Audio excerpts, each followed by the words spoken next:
Pokojný výlet lanovkou sa môže zmeniť na dlhé minúty hrôzy. Svoje o tom vedia turisti, ktorí to zažili na vlastnej koži. Nám sa podarilo získať zábery z Vysokých Tatier, kde pre silný vietor lanovka zastala a turisti ostali uväznení v nebezpečne sa hojdajúcej kabínke. Toto sú zábery z mobilného telefónu. Takto silný nárazový vietor rozhojdal kabínky tesne pred skalnatým plesom.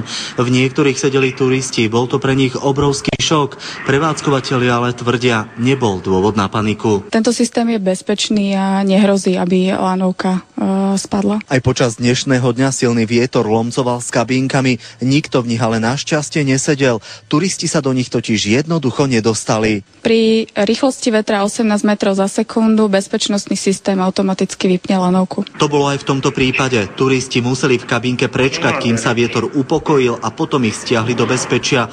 Lekár ale hovorí, že minúty takéhoto stresu sa môžu skončiť nešťastím. Starých ľudí alebo predisponovaných jedincov môžu kľudne vyvolať akútny infarkt myokardu, môžu spôsobiť cievnu mozgovú príhodu. Je to však aj mimoriadna záťaž na psychiku. Môžu v ľuďoch odštartovať rôzne fobické, panické stavy, úzkosti, strachu, ktoré potom môžu pokračovať. Tatranské počasie je nevyspytateľné a mení sa z minúty na minútu. Ak sa ocitnete v kabínke v takejto situácii, zachovajte si chladnú hlavu. Určite treba zachovať pokoj a jednoducho počkať. Tatranské lanovky sú síce pod kontrolou najmodernejších bezpečnostných systémov, no ani tie nemôžu zaručiť, že váš žalúdok takúto nepochybne adrenalinovú jazdu zvládne bez problémov. To je ale zrejme ten lepší prípad. Po takomto zážitku si totiž zhor môžete odviesť aj doživotnú traumu. Ján Tribula, televízia Markíza.